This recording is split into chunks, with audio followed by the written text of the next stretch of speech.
Maintenant, on rencontre des graphies intéressantes, notamment celle-ci, hein, qui prennent le sens donc de citadins et d'habitants de la ville, donc, représentés par le signe translittéré Newt dans les manuels d'égyptologie, c'est-à-dire le signe O49, et accompagné donc d'un personnage et parfois d'un homme et d'une femme avec les traits du pluriel. Donc pour dire les citadins et les habitants de la ville. Alors ce signe est translittéré Newtiu, qui est un barbarisme, hein, mais c'est ainsi dans les manuels d'égyptologie que les choses se font. Donc on va pour l'instant s'en tenir par convention. Mais voilà, on trouve en fait le signe que nous décrivons depuis tout à l'heure, c'est-à-dire le signe O49, donc qui renvoie à la communauté, etc., etc., et aussi à la ville, à la cité, accompagné donc d'hommes et d'une part et puis de femmes d'autre part, avec les trois traits du pluriel pour dire que c'est un pluriel, donc pour dire que c'est une communauté donc, qui vit dans une ville, donc pour dire les citadins, etc. Bon.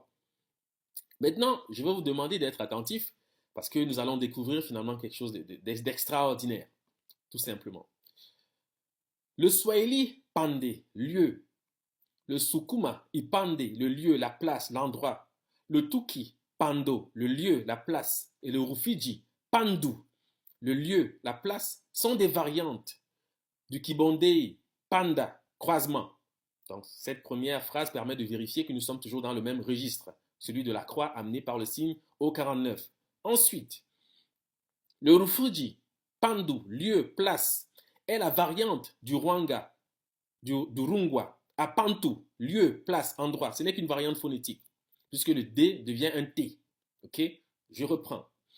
Le Rufiji, Pandu, lieu, place, est la variante du Rungwa, à Pantu, lieu, endroit, place. Le Rombo dira Andu, place, endroit.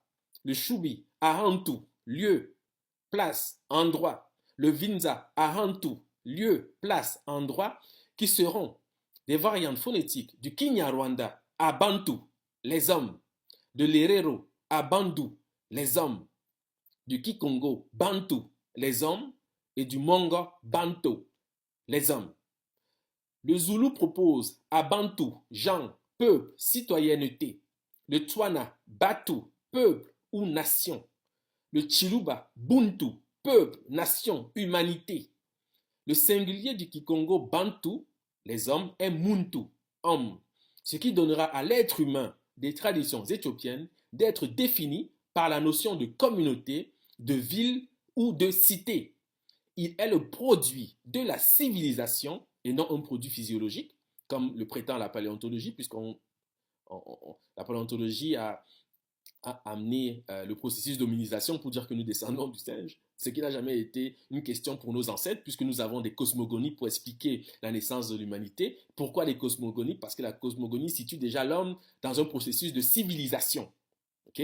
Voilà. Donc celui qui n'est pas dans la cité, dans la civilisation, du point de vue même de ce que nous décrivons ici, ne peut pas être considéré comme un être humain. Du point de vue de nos ancêtres, ça je le rappelle, ce ne sont que des faits, je ne fais que les dire de cette manière.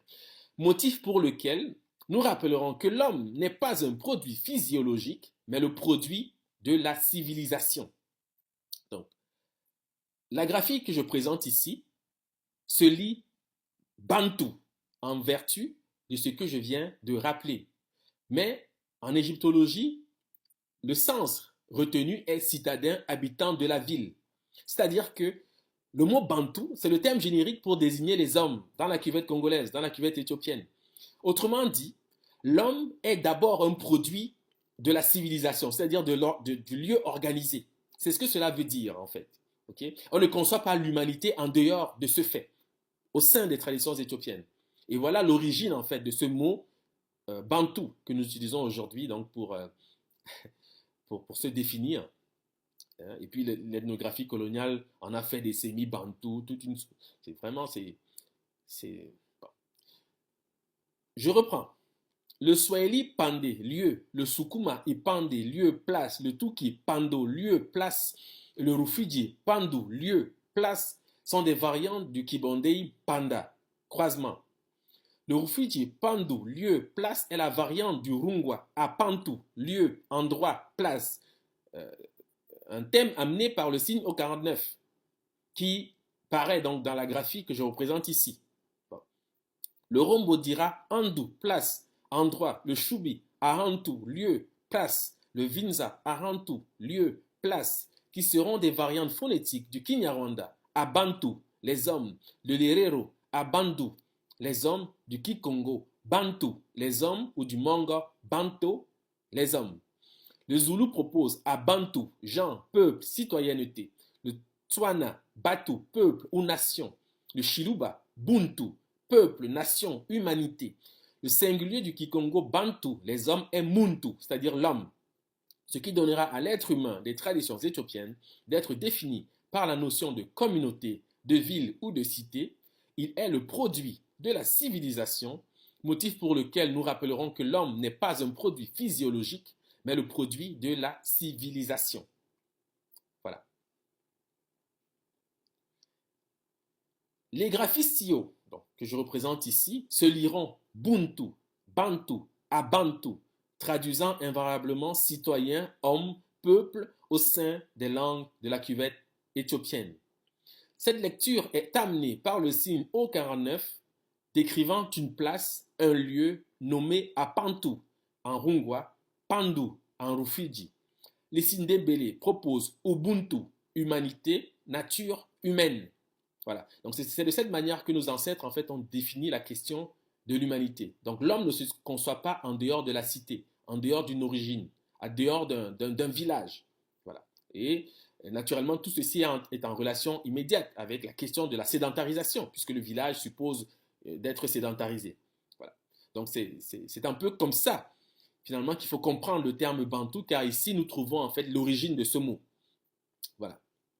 Et ce n'est qu'un jeu d'homonymie. Je ne sais pas, je ne l'ai peut-être pas précisé, mais le mot bantou est amené par le signe O49, qui renvoie à la cité. Parce que Apantu, c'est le lieu, la place, l'endroit.